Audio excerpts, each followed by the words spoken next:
آج مصیبت یہ ہے کہ ظلمت کا نام نور رکھ دیا گیا اور نور کا نام ظلمت رکھ دیا گیا. کیا مطلب؟ روشنی کا نام اندھیرا رکھ دیا گیا اور اندھیرے کا نام روشنی رکھ دیا گیا. جیسا کہ اللہ کے نبی علیہ الصلوۃ والسلام نے فرمایا تھا کہ ایک زمانہ ایسا آئے گا کہ جھوٹے کو سچا، سچے کو جھوٹا کہا جائے گا. یہ وہی دور ہے، ہم اسی دور میں سانس لے رہے ہیں. فتنوں کا دور ہے، فتنوں کا. اللہ کے نبی علیہ الصلوۃ والسلام نے ارشاد فرمایا تھا کہ فتنے اس طریقے سے آئیں گے جیسا کہ سیاہ رات کے ٹکڑے ہوتے ہیں. سیاہ رات کے ٹکڑے، جب رات بالکل تاریک ہو جاتی ہے، اندھیرا چھا جاتا ہے، پھر کسی چیز کی پہچان نہیں کر سکتا انسان. فرمایا کہ ایک زمانہ ہے اور ایسا زمانہ ہوگا کہ انسان صبح کو مومن، شام کو کافر، شام کو مومن، صبح کو کافر ہوگا. یہ کنڈیشن ہوگی، یہ کنڈیشن ہوگی. تھوڑی سی میں اس کی وضاحت کر دوں آپ حضرات کے سامنے کہ آج کی ڈیٹ میں یہ پیشین گوئی کس طریقے سے صحیح ثابت ہو رہی ہے اور سچ ثابت ہو رہی ہے. لوگ کہتے ہیں کہ بڑا مہذب دور آ گیا، بڑا روشن دور آ گیا. حالانکہ یہ جاہلیت کا بدترین دور ہے، بدترین دور ہے جاہلیت کا. شاید ایسی جاہلیت کا دور وہ بھی نہیں تھا جس کو زمانہ جاہلیت کہا جاتا ہے. آج کی تہذیب نے انسانیت کو بالکل ننگا کر دیا، بالکل برہنہ کر دیا، اتنا ذلیل کیا اس تہذیب نے انسانیت کو. شاید جاہلیت اولا، پہلی جاہلیت کے دور میں بھی انسانیت اتنی ذلیل نہیں ہوئی تھی. باتیں ایسی ہیں کہ ان کو جو ہے بالکل وضاحت کے ساتھ آپ حضرات کے سامنے بیان نہیں کیا جا سکتا. ماشاءاللہ آپ حضرات سمجھدار ہیں، سمجھتے ہیں. فرمایا ایک ہے جاہلیت اولا، ایک ہے جاہلیت اخرى. جاہلیت اولا حضور علیہ الصلوۃ والسلام کی آمد سے پہلے کا جو زمانہ ہے، صحابہ کرام نے جس دور میں زندگی گزاری اس کو کہا جاتا ہے جاہلیت اولا. اس دور کے اندر کتے سے بڑا پیار کرتے تھے لوگ باغ، بڑا محبوب تھا کتا ان لوگوں کا زمانہ جاہلیت کے اندر. مدینہ منورہ کے اندر آپ صلی اللہ علیہ وسلم تشریف لائے تو آپ نے اعلان فرما دیا کہ جہاں بھی دیکھو کتوں کو قتل کر دو. کیوں؟ اس لیے کہ اب ان کی نفرتیں ان کے دلوں کے اندر بٹھانی. فرمایا جہاں کتوں کو دیکھو قتل کر دو. صحابہ کرام فرماتے ہیں ہم نے اتنا مبالغہ کیا کہ جہاں کتوں کو دیکھا قتل کر دی. یہاں تک کہ دیہات سے ایک خاتون آتی تھی، اس کے ساتھ اس کا کتا ہوتا تھا حفاظت کے لیے. ہم لوگ اتنی مبالغے پر آ گئے کہ ہم نے اس کو بھی اٹھایا اور قتل کر دیا. یعنی اتنا زیادہ اس کی نفرت دلوں کے اندر بٹھائی گئی. پھر اللہ کے نبی علیہ الصلوۃ والسلام نے حکم کے اندر تخفیف فرما دی اور فرمایا علیکم بالاسود فانہ شیطان. فرمایا کہ بھائی سب کتوں کو نہیں، صرف کالے کتے کو دیکھو اس کو قتل کرو، اس لیے کہ وہ شیطان ہوتا ہے. پھر کہتے ہیں پھر حکم کے اندر تخفیف ہوئی، ہلکا پن پیدا ہوا. فرمایا کتا اگر کسی برتن کے اندر منہ ڈال دے تو اس کو 7 مرتبہ اچھی طریقے سے دھو، صاف کرو. کتے کا جھوٹا ناپاک، اس کا لعاب ناپاک ہے، اگر کپڑے پر لگ جائے تو کپڑا ناپاک ہے. اس طریقے سے اللہ کے نبی علیہ الصلوۃ والسلام نے دھیرے دھیرے دھیرے دھیرے کتے کی نفرت دلوں کے اندر بٹھا دی. اب آپ یہ دیکھیے کہ حضور علیہ الصلوۃ والسلام کے فرمان سے پہلے، تشریف آوری سے پہلے کتا محبوب تھا انسانوں کا. تو یہ ظلماتی دور تھا یا نورانی دور تھا؟ یہ روشن خیالی تھی یا تاریخ خیالی تھی؟ بلکہ یہ تاریخ خیالی تھی. اسی لیے تو اللہ کے نبی علیہ الصلوۃ والسلام کی نفرت دلوں کے اندر بٹھائی. تو روشن خیالی کیا ہے؟ کتے سے نفرت کرنا، کتے سے محبوب. اور آج جس قوم کی نقالی، جس قوم کے نقش قدم پر ہم لوگ چل رہے ہیں اور باعث فخر سمجھا جاتا ہے ان کے نقش قدم پر چلنے کو، کتا ان کا کتنا محبوب، اتنا محبوب ہے کہ زمانہ جاہلیت کے اندر بھی نہیں تھا. دوسری چیز کو دیکھیے، کھڑے ہو کر پیشاب کرنا زمانہ جاہلیت کے اندر باعث فخر سمجھا جاتا تھا. اللہ کے نبی علیہ الصلوۃ والسلام تشریف لائے، آپ نے کہا کہ بیٹھ کر اور پردے کے اہتمام کے ساتھ استنجا اور پیشاب کیا کرو. حدیث پاک کے اندر ہے اللہ کے نبی علیہ الصلوۃ والسلام نے ایک مرتبہ پورے پردے کے اہتمام کے ساتھ بیٹھ کر پیشاب کیا. ایک کافر مشرک دیکھ رہا تھا، اس نے کہا انظروا الی ھذا، دیکھو دیکھو اس کو، یبول کما تبول المرأۃ. فرمائے دیکھو دیکھو یہ مسلمانوں کے نبی کو دیکھو کیسے بیٹھ کر کے اور عورتوں کی طرح پیشاب کر رہا ہے. یعنی ان کے نزدیک کھڑے ہو کر پیشاب کرنا روشن خیالی تھی. وہ سمجھتے تھے کہ یہ بڑا باعزت اور مہذب طریقہ ہے. اللہ کے نبی علیہ السلام نے فرمایا زمانہ جاہلیت کا طریقہ، جہالت کا طور طریقہ ہے. اور فرمایا کہ کھڑے ہو کر پیشاب نہیں کرنا بلکہ بیٹھ کر پیشاب کرنا ہے. آج کل اس کو بھی جو ہے عیب سمجھا جانے لگا کہ بھائی بیٹھ کر پیشاب کریں گے تو عورتوں سے مشابہت ہو جائے گی، اس لیے کھڑے ہو کر کے پیشاب کرو. اور مسلمانوں میں بھی بعض نوجوانوں کی دیکھا گیا ہے کہ وہ کھڑے ہو کر کے پیشاب کرتے ہیں. اور جب کھڑے ہو کر کے پیشاب کیا تو کتنی چھینٹیں کپڑوں کے اوپر اور پینٹ کے اوپر پاجامے کے اوپر پڑی آپ اندازہ نہیں لگا سکتے. اگر اس کی مجموعی مقدار کو دیکھا جائے تو اتنی ہو جاتی ہے کہ نماز نہیں ہوگی اس کے اندر. اللہ کے نبی علیہ الصلوۃ والسلام نے کیا کہا؟ اس جہالت کا طور طریقہ تھا، بلکہ بیٹھ کر پیشاب کیا. اسی طریقے سے سود زمانہ جاہلیت کے اندر کئی قسمیں تھی، اور آج آپ دیکھو یوں کہا جاتا ہے کہ بھائی آج کی ڈیٹ میں سود سے منع کرنا، لون سے منع کرنا، یہ مصلحت کے اور عقل کے تقاضے کے خلاف ہے. اللہ کے حکم کو کیا کہا کہ یہ مصلحت کے خلاف ہے، عقل کے خلاف ہے. دیکھو جب اللہ تعالیٰ نے آدم علیہ الصلوۃ والسلام کو پیدا فرمایا تو تمام فرشتوں سے کہا اسجدوا لآدم، آدم علیہ السلام کے سامنے سجدہ کرو. تمام فرشتوں نے سجدہ کیا، لیکن ابلیس نے انکار کر دیا. اور دلیل کیا دی؟ دلیل یہ دی خلقتنی من نار وخلقتہ من طین، اللہ آپ نے مجھے آگ سے پیدا کیا اور آدم کو مٹی سے پیدا کیا. تو یہ مصلحت کے خلاف ہے کہ آگ سے بنا ہوا آدمی مٹی کے بنے ہوئے آدمی کے سامنے جھکے. اللہ تعالیٰ کے حکم کے سامنے کیا اپنی عقل دوڑائی اور کہا کہ یہ مصلحت کے خلاف ہے. ایک سجدہ نہیں کیا شیطان نے، ایک سجدے سے انکار کیا تو اللہ نے کیا کہا؟ فَخْرُجْ مِنْهَا فَإِنَّكَ رَجِيمٌ، دفع ہو جا یہاں سے، نکل جا، تو مردود ہے. اور وَإِنَّ عَلَيْكَ لَعْنَتِي إِلَى يَوْمِ الدِّينِ، قیامت تک تیرے اوپر میری لعنتیں برسیں گی. ایک سجدہ نہ کرنے کی وجہ سے شیطان مارا گیا کہ نہیں مارا گیا؟ راندہ درگاہ ہوا کہ نہیں ہوا؟ جنت سے نکالا گیا کہ نہیں نکالا گیا؟ کیا کہا کہ مصلحت کے خلاف، اس لیے کہ آپ نے مجھے کس سے پیدا کیا؟ آگ سے، اور ان کو مٹی سے پیدا کیا. تو یہ مصلحت کے خلاف بات ہے. اللہ تعالیٰ نے ہمارے اوپر نماز فرض کی. کتنے لوگ ہیں جو پابندی کرتے ہیں؟ فجر کی نماز فرض ہے کہ نہیں ہے؟ فجر کی نماز میں کتنی رکعتیں ہیں؟ 4. وہ سجدے کتنے ہوئے؟ 8. تو 8 سجدے ہو گئے. ظہر کی نماز 12 رکعتیں اور سجدے کتنے؟ 24 ہو گئے. عصر کی نماز کتنی رکعتیں؟ 8. کتنے سجدے وہ گئے؟ مغرب کے سجدے گئے، عشاء کے سجدے گئے. لیکن اہل سنت والجماعت کے نزدیک تارک صلاۃ یعنی نماز چھوڑنے والا بہت بہت بہت بڑا گنہگار ہونے کے باوجود کافر نہیں ہے. تارک صلاۃ بہت بہت بڑا گنہگار ہے، لیکن پھر بھی اس کے اوپر کفر کا حکم نہیں لگاتے. شیطان نے ایک سجدہ کرنے سے انکار کیا، راندہ درگاہ ہوا اور اس کا کفر کھلم کھلا واضح ہو گیا. کیا وجہ ہے؟ مسلمان یہ 50 سجدے نہیں کرتا اور شیطان نے ایک سجدہ کرنے سے انکار کیا، وہ راندہ درگاہ ہوا، پھٹکارا گیا اور اس کو نکال دیا گیا. کیا وجہ ہے؟ میرا محترم بھائیو، وجہ یہ ہے کہ مسلمان اگر نماز نہیں پڑھتا سستی کی وجہ سے، کاہلی کی وجہ سے، لیکن اپنے آپ کو گنہگار سمجھتا ہے کہ بھائی میرے اندر سستی، میری غفلت، میری کوتاہی ہے جو میں نہیں پڑھ رہا ہوں، اللہ کا نافرمان ہوں، گنہگار ہوں. اقرار کرتا ہے کہ میں مجرم ہوں اللہ کا، میری غفلت، میری سستی ہے، لیکن یہ تو نہیں کہتا کہ نہیں یہ جو ہے سجدے کرنا آج کی ڈیٹ میں مصلحت کے خلاف ہے. ایسا تو نہیں کہتا. اگر ایسا کہے گا تو فوراً دائرہ اسلام سے نکل جائے گا، مرتد ہو جائے گا، اس کے اوپر کفر کے احکام لاگو ہو جائیں گے.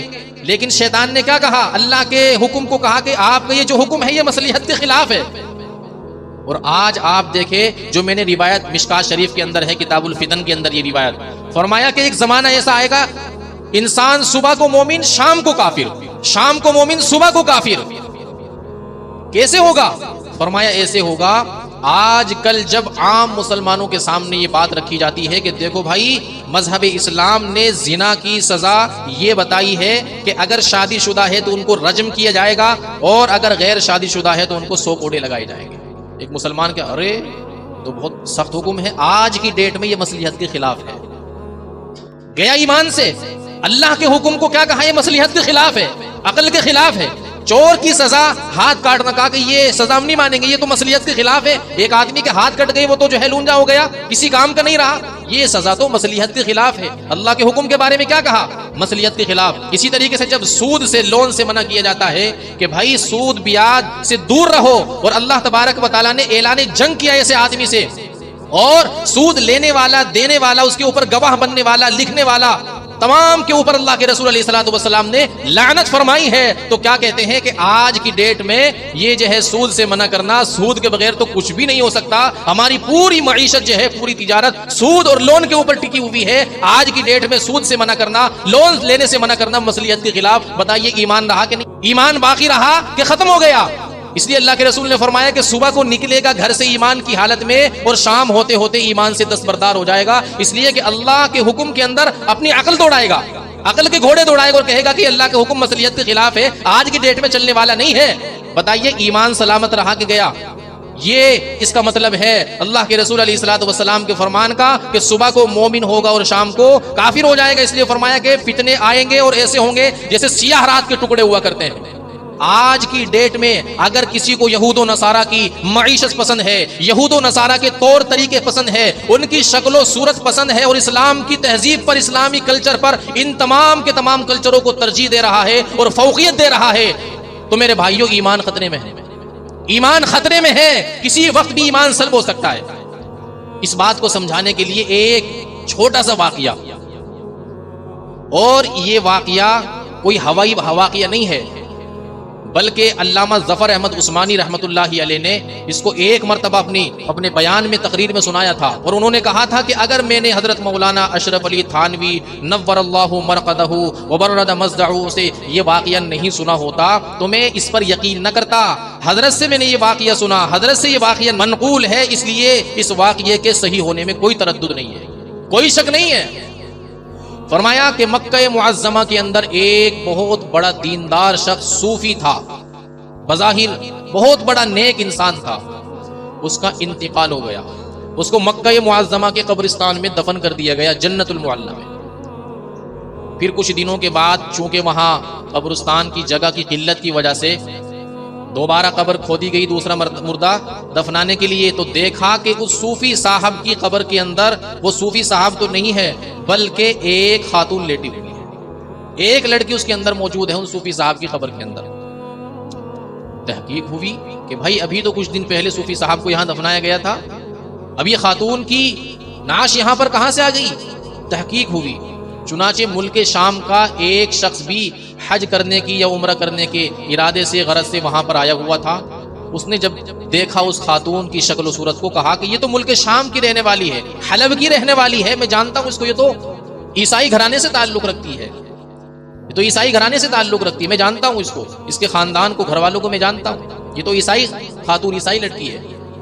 اس نے کہا کہ یہ کیا ماجرا کہ ابھی تو کچھ دن پہلے, چند مہینے پہلے ہم نے یہاں پر ان نیک صاحب کو, صوفی صاحب کو دفن کیا تھا, اب اس کی جگہ پر یہ کیسے یہاں پر آ گئی؟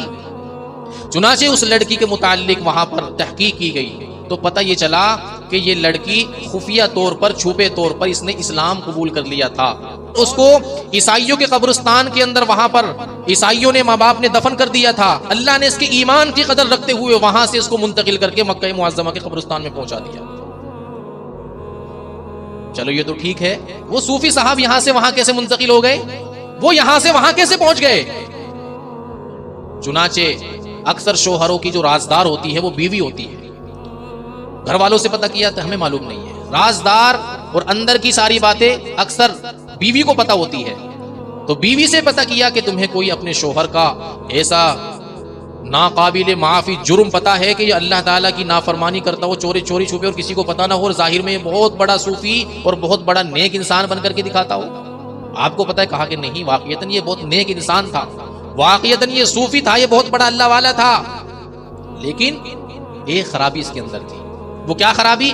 فرمایا کہ ایک خرابی اس کے اندر یہ تھی, یہ کہ یوں کہا کرتا تھا عیسائی مذہب بہت اچھا ہے, اس لیے کہ اس کے اندر زوجین کے ملاپ کے بعد غسل فرض نہیں ہوتا, اور اسلام کا یہ جو حکم ہے کہ زوجین کے ملاپ کے بعد غسل فرض ہو جاتا ہے, اس کو اچھا نہیں سمجھا کرتا تھا. دیکھیے, زوجین کے ملاپ کے بعد, ملاقات کے بعد مذہب اسلام کی جانب سے غسل فرض ہو جاتا ہے, غسل کرنا پڑتا ہے. کہا کہ مذہب اسلام کی اس حکم کو اچھا نہیں سمجھا کرتا تھا, بلکہ کہا کرتا تھا کہ عیسائی مذہب جو ہے اس سے اچھا ہے, کیونکہ وہاں پر زوجین کے ملاپ کے بعد غسل فرض نہیں ہوتا ہے. اسلام کے ایک حکم پر عیسائیوں کے کلچر, عیسائیوں کی تہذیب, عیسائیوں کے مذہب کو اور اس کے حکم کو فوقیت دیا کرتا تھا کہ وہ اچھا ہے اور اسلام کا یہ حکم اچھا نہیں ہے۔ صرف اتنی بات کی وجہ سے میرے بھائیوں، میرے محترم بزرگوں، دوستو، اللہ تعالیٰ کی غیرت کو جوش آ گئے اور کہا کہ اچھا میرے احکام کے اندر کیڑے نکالتا ہے، میرا دیا ہوا پاکیزہ طریقہ تمہیں پسند نہیں ہے، ٹھیک ہے، جن کا طریقہ پسند ہے انہی کے قبرستان کے اندر تجھے جو ہے منتقل کر دیتا ہوں۔ فرمایا یہ ریزن اور یہ وجہ رہی۔ آج ہم دیکھیں کہ ہمیں شکل و صورت بھی کن کی پسند ہے؟ انگریزوں کی پسند ہے۔ لباس بھی کن کا پسند ہے؟ انگریزوں کا پسند ہے، ان کا کلچر پسند ہے۔ جی مسلمان کیا کر رہا ہے؟ برتھ ڈے منا رہا ہے، سالگرہ منا رہا ہے۔ مسلمان کیا کر رہا ہے؟ شادی بیاہ کے اندر اغیار کے طور طریقے اپنائے ہوئے ہیں، ان کے رسم و رواج کو اپنا رہا ہے۔ یاد رکھو میرے بھائیو، محترم بزرگوں، عزیز دوستو، اللہ کے نبی نے فرمایا تھا فتنوں کا دور ہوگا، ایسا دور ہوگا کہ سیاہ رات کی طرح، ٹکڑوں کی طرح فتنے آئیں گے کہ صبح کو انسان ایمان کی حالت میں گھر کے اندر سے نکلے گا اور شام ہوتے ہوتے اپنے ایمان سے ہاتھ دھو بیٹھے گا۔ تو میرے بھائیو، میرے محترم بزرگوں، عزیز دوستو، اپنا کلچر، اپنی تہذیب ہم لوگوں کو اپنانی ہے۔ کچھ نہیں رکھا ان کی تہذیب کے اندر، بالکل خالی ہو چکے ہیں۔ انسانیت سسک رہی ہے، تڑپ رہی ہے۔ جیسے آج مسلمان دوسرے مسلمان کو پریشان کرنے کے لیے، کیا آج مسلمان ساحروں کے پاس، جادوگروں کے پاس دھکے کھاتا نہیں پھر رہا ہے؟ کسی کا کاروبار ٹھپ کروانے کے لیے، کسی کی شادی رکوانے کے لیے، شادی توڑوانے کے لیے، کسی کی دنیا اجاڑنے کے لیے اور کاروبار ٹھپ کرنے کے لیے اور تباہ و برباد کرنے کے لیے، کیا مسلمان ساحروں کے پاس، جادوگروں کے پاس دھکے کھاتا نہیں پھر رہا آج کا مسلمان؟ اس کو کیوں احساس نہیں ہے اپنے مسلمان بھائی کا؟ حسد کی بیماری اس قدر ہمارے دلوں کے اندر آج پیدا ہو چکی ہے کہ الامان والحفیظ، اللہ حفاظت فرمائے۔ حالانکہ تمام علماء امت کا علامہ ابن حجر رحمت اللہ علیہ، صاحب فتح الباری، شارح بخاری، بخاری شریف کے شارح ہیں، اور علامہ ابن حجر رحمہ اللہ کی بات نہیں ہے، بلکہ جتنے بھی بڑے بڑے چوٹی کے علماء گزرے، علامہ نووی رحمت اللہ علیہ، امام ذہبی رحمت اللہ علیہ، اور ابن قدامہ رحمت اللہ علیہ، امام مالک رحمت اللہ علیہ، امام احمد بن حنبل، امام ابو حنیفہ، اور ایک قول کے مطابق امام شافعی رحمت اللہ علیہ، تمام کا فتویٰ ہے اس بات پر کہ جادو سیکھنا سکھانا حرام ہے، ناجائز ہے اور کفر ہے۔ آج اس فن کو نفع کے بجائے نقصان کے لیے زیادہ استعمال کیا جا رہا ہے۔ تو میرے بھائیوں، میرے محترم بزرگوں، عزیز دوستو، ان تمام برائیوں سے ہمیں اپنے آپ کو بچانا ہے اور اپنے آنے والی جو ہے نسلوں کے ایمان کی حفاظت کرنی ہے۔ کس طریقے سے ہمارا ایمان اور ہماری آنے والی نسلوں کا ایمان بچا کر کے صحیح طریقے سے اور ایمان کی حالت میں ان کا انتقال ہو جائے، دنیا سے وہ چلے جائیں، اس بات کی ہمیں فکر کرنی ہے۔ اور اس بات کی فکر اسی وقت ہوگی جب ہم لوگ صحیح ڈگر پر چلیں گے۔ ہم صحیح ڈگر پر چلیں گے، ہماری اولاد ہمیں صحیح ڈگر پر، صحیح راستے پر چلتا ہوا دیکھے گی، تو پھر انشاءاللہ وہ بھی صحیح راستے پر چلے گی۔ اور اگر ہم ہی بگڑے ہوئے ہوں گے اور جو ہمارے اندر ہی سدھار نہیں ہوگا، تو بھائیوں بتائیو پھر ہماری آنے والی نسلوں کے اور موجودہ نسلوں کے ایمان کی حفاظت کی گارنٹی کون دے گا؟ اس لیے اللہ تبارک و تعالی نے فرمایا یا ایھا الذین آمنوا قوا انفسکم واہلیکم نارا، فرمایا اے ایمان والو، اپنے آپ کو بھی اور اپنے اہل خانہ کو بھی جہنم کی آگ سے بچاؤ، اور خدا کے واسطے اپنے کلچر سے محبت رکھو، اپنی تہذیب سے محبت رکھو۔ کسی دوسرے کے کلچر کے ہم محتاج نہیں ہیں۔ اسلام نے کسی زندگی کے گوشے کو، شعبے کو جو خالی نہیں چھوڑا، تنہا نہیں چھوڑا کہ مذہب اسلام کے اندر، اس شعبے کے اندر مسلمانوں کی کوئی رہنمائی نہیں ہے، لہٰذا دوسری قوموں کی نقل کر لو، ان کا اتباع کر لو۔ مذہب اسلام نے خالی اور تشنا چھوڑا ہی نہیں ہے۔ اللہ کے رسول نے فرمایا من تشبہ بقوم فہو منہم، جو آدمی جس قوم کے رستے پر چلے گا اس کا حشر انہی کے ساتھ ہو جائے گا۔ اللہ تعالی ہماری اور پوری امت کی اور تمام دنیا میں بسنے والے مسلمانوں کی حفاظت فرمائے اور اسلام سے پکی اور سچی محبت نصیب فرمائے۔